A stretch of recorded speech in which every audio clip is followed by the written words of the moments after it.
Ils sont immenses, intimidants, et ils définissent ce qu'est le pouvoir galactique. Dans Star Wars, les Star Destroyers ne sont pas juste des vaisseaux. Ce sont des symboles de peur, de domination et de puissance brute. Aujourd'hui, on te propose le classement des 20 plus gros Star Destroyers, qu'ils viennent du canon ou des légendes. Des plus petites dagues volantes jusqu'aux vaisseaux amiraux les plus terrifiants de toute la galaxie.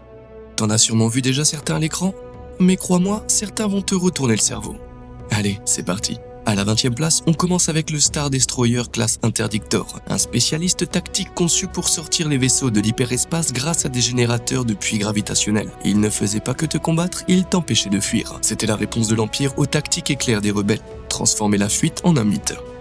En 19e place, la classe Peleon, nommée en l'honneur du grand amiral Gilad Peleon. Ce vaisseau amiral post-empire mélangeait design classique et puissance de feu nouvelle génération. Il transportait des armes dernier cri, des systèmes de contrôle avancés et servait de base mobile de commandement après la chute de Palpatine. 18e place, le classe Rejuvenator, un autre monstre de 1600 mètres conçu pour la Nouvelle République puis la Fédération Galactique des Alliances Libres. Ce n'était pas juste une mise à jour, c'était un vrai reboot du concept de Star Destroyer, pensé pour faire face à des menaces comme le Yuuzhan Vong. 17e place, les Imperius, aussi appelés Star Destroyer avancés. Longueur classique, mais avec d'énormes propulseurs à l'arrière et un aileron dorsal façon guerre des clones. Rapide, agressif, taillé pour dominer le champ de bataille pendant la Seconde Guerre civile impériale. En 16e place, le classe Secutor, le premier à franchir le seuil des 2 km. Plus porte-vaisseau que tank volant, il pouvait transporter des tonnes de chasseurs et diriger des actions de flotte coordonnées. Mais attention, ce n'était pas un pacifiste. Il pouvait pulvériser les lignes ennemies tout en commandant un armada depuis sa passerelle.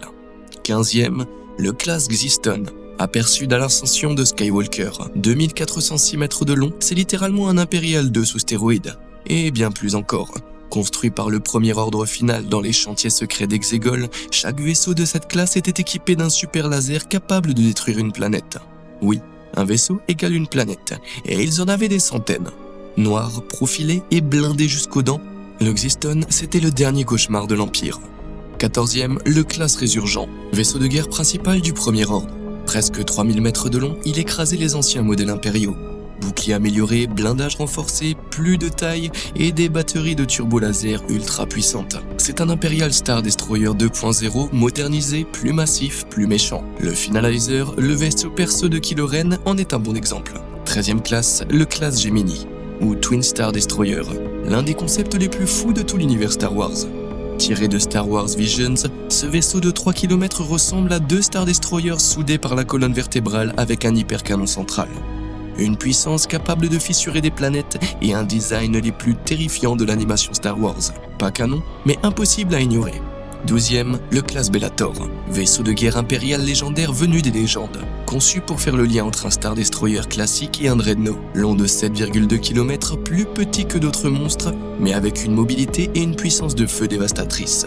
Un vaisseau surnommé le Dreadnought rapide, capable d'affronter des ennemis plus gros grâce à ses moteurs et à ses systèmes d'armes compacts.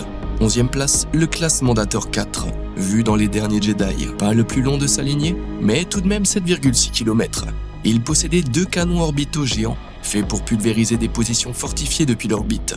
Un vaisseau de siège pur, pas fait pour des combats de chasseurs, mais pour anéantir une planète depuis le ciel. Top 10, on y est. Le 10e, les Mandator 1 et 2, Dreadnought antiques datant de l'époque de la guerre des clones.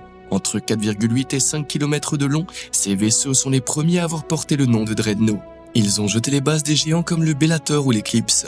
Lents, massifs, mais historiquement majeurs, les titans préhistoriques de la guerre spatiale. 9e, le Mandador 3, un monstre de 12 km. Un mur armé avec des canons lourds, un blindage épais et des boucliers de niveau planétaire. Conçu pour les sièges et les combats à distance, c'est l'un des rares vaisseaux capables de tenir tête à l'étoile de la mort sans en avoir la taille. 8e, le classe Sovereign, 15 km de long. Destiné à devenir le vaisseau amiral personnel de Palpatine, c'était la perle noire de l'ingénierie impériale. Armé d'un mini super laser protégé par le blindage le plus avancé, un seul exemplaire a été achevé, mais sa légende perdure.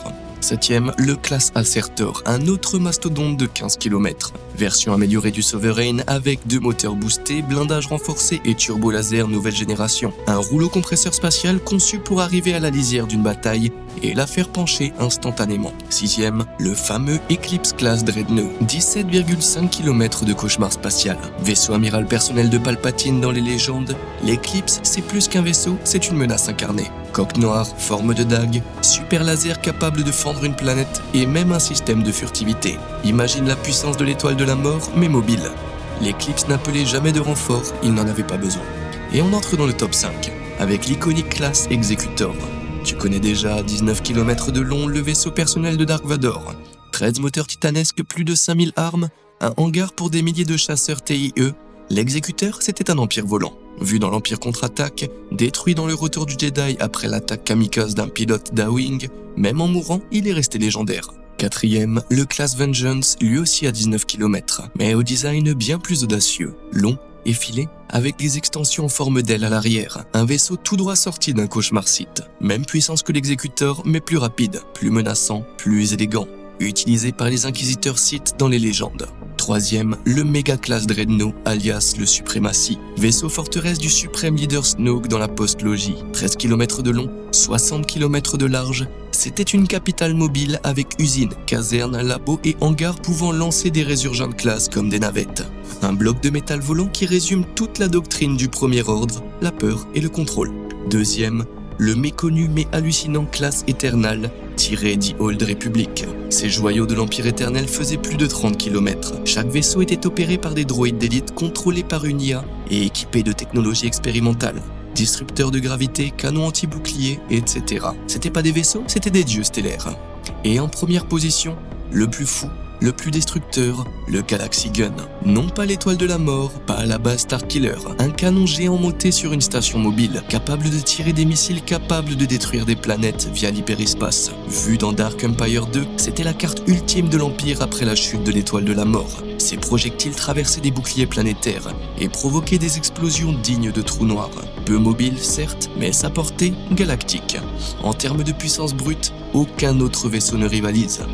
Voilà 20 des plus grands Star Destroyers jamais imaginés dans Star Wars.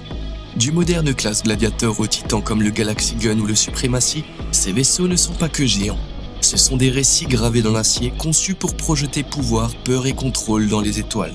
Certains sont rapides, d'autres sont des forteresses volantes, mais tous prouvent une chose. Dans Star Wars, plus c'est gros, plus c'est dangereux.